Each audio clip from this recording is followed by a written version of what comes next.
অন্তরে শুধুই মুখে না জান্নাতের আশায় নিবানি মোর খোঁজ খবর আমি কিন্তু তুমি তামান পিড়ে গগলিয়ে জুতার ধুলার সাথে মিশালিন মানে ফাজলাম করার জায়গা নেই। এই মাটি চাপ দিয়ে তেল তুলে নিছে, আল্লাহু আকবার কর। মাটি চাপ মারিছে, মাটির তেল পড়ে গেছে। এক বুড়ি আফসোস করলো, অনেক কষ্ট করে তেল কিনছি। হযরতে শরীফ জিন্দানি রহমতুল্লাহ আলাইহির সম্ভবত মাজারের ওনার জীবনের ঘটনা এটা, সম্ভবত আমার অতটা পুরোপুরি খেয়াল হচ্ছে না। শরীফ জিন্দানি রহমতুল্লাহ আল্লাহর ওলি, উনি ওই বুড়ি তেল পড়ে গেছে, টাকা নেই, কষ্ট করে তেলটা কিনছে, পড়ে গেছে মাটি, বালুত পড়ে গেলে তেল কি থাকবে? পড়ে যাওয়ার সঙ্গে সঙ্গে বালুয়ে খেয়াল দিছে। বালুক এবার ওদিক দিয়ে পাগলা যায়, আল্লাহর ওলি তো পাগলা, আর আমরা তো পাগলা হয়ে গেছি, মেন্টাল। আর এরা সবাই ভালো, এরা সবাই ভালো।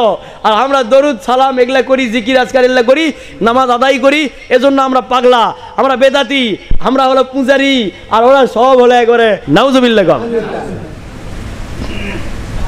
ওই জন্য লাইবার করে করেছে, জানাই না মলবি ফতুয়া কোন দিকে।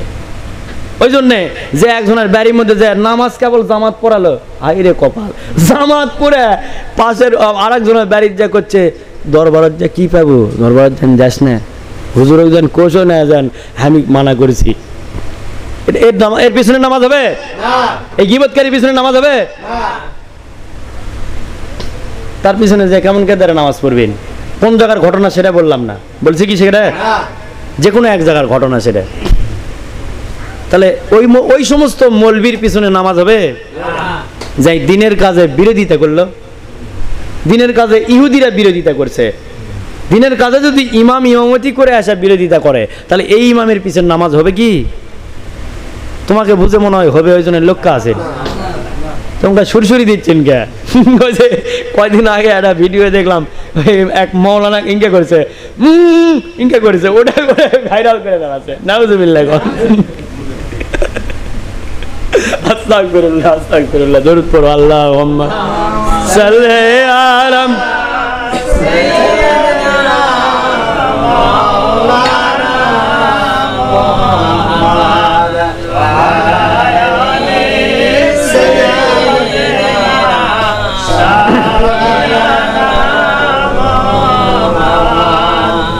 ওটা যে একটা আলেমের বিষয় করছে, এটা কি যারা এটা করছে এটা কি গীবতের শামিল হয়নি? কারণ ব্যঙ্গ করছেন তো, ওটা একটা মৌলানা না হলে একটু সুর দিছে একটা কথা, ওই সুরটা মিটছে না, কারেলে প্যাঁচ লাগিয়ে দিছে, দিয়ে ভাইরাল করছে।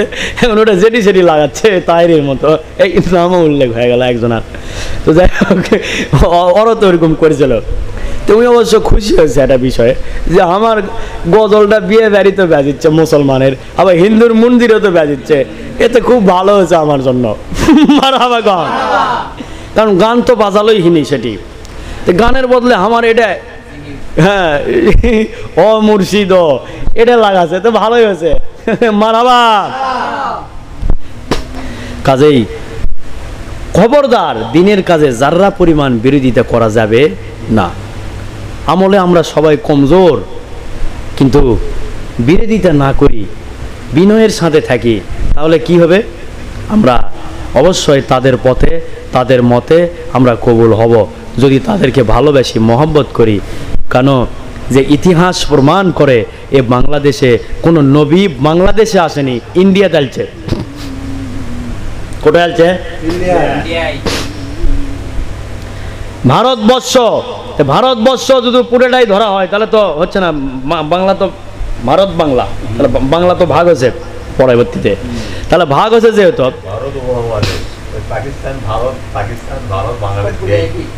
হ্যাঁ, তো এই বাংলাদেশে নবী আসে নাই, বাংলাদেশে কেবলমাত্র অলিরাই শুধু এসেছে। আর ইন্ডিয়ার ভিতরে অলি নবী আসছে কোথায়? ইন্ডিয়াতে আসছে। কোথায়? সেরেন শরীফ থেকে 25 কিলো গাড়ির চড়ে যাইতে হবে। জায়গার নাম হলো, ওখানে মুজাদ্দেদ সাহেব নবীদের কবর উনি সুন্দর করে নেটে ছাড় দিল পাবে, নবীদের কবর উনি সুন্দর করে বান্ধা দিয়ে গেছে। আল্লাহু আকবার কোন। এখানে নূহু আলাইহিস সালামের বংশের কিছু নবীরা এখানে এসেছিল। বর্ণনায় 40 জন পাওয়া যাচ্ছে, কিন্তু 13 জন নবীর মাজার ওখানে তোলা আছে। রওজা সুন্দর করে, অনেক লম্বা লম্বা। সুবহানাল্লাহ কোন।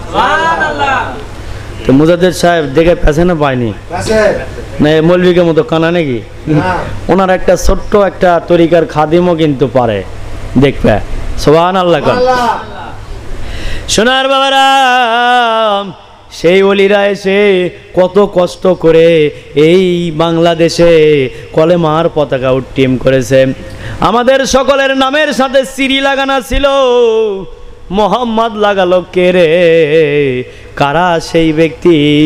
তাদেরকে কেন তোমরা আক্রোশ করতেছ? কেন তোমরা হামলা করতেছ? তারা তো হামলা করে নাই, তারা তোদেরকে বাঁচায় থিয়ে গেছে আল্লাহর দেওয়া ক্ষমতা দিয়ে। সুবহানাল্লাহ। ঈমান এনে দিছে। কি এনে দিছে? ঈমান এনে দিছে। তারা কোরআন আনছে বুকের মধ্যে করে ধারণ করে। কার মধ্যে করে? বুকের মধ্যে, সিনার মধ্যে ধারণ করে কোরআন নিয়ে আলছে। কোরআনের প্রতিটা আয়াতের সাথে জীবন সাজাছে। আগে সাজা আত্মা শুদ্ধি করে সুবেদা কলবের অধিকারী হওয়ার পর, তারপরে তিনারা ইজাজত পাওয়ার পর তিনারা দিনের খেদমতে এই ভারত বাংলায় বিভিন্ন দেশ থেকে চলে আসছে। আল্লাহু আকবার। এ দেশে এসে কলেমার পতাকা উড্ডীন করল। মাঠে ঘাটে, জঙ্গলের ভিতরে, জঙ্গল ঝুপটি ঝাপটি কাটিয়া ওখানে একটু পরিষ্কার করে, ওখানে ওই জঙ্গলে বসেই 1 জন 2 জন 3 জন ইনকা করে দিনে দিনে মানুষ শিক্ষা পড়া দিয়ে তৈরি করে আজ এত কষ্টের পরে ইসলাম উপহার দিয়ে গেল। তাদের বিরোধিতা করো, তাদের দরবারের বিষয়ে গীবত করো, বেদবি কথা বলো। এ বেটারা, তারা কখনো মিছিল মিটিং করে না, তারা কখনো কোনো রাজনীতি করে না, তাদের মহান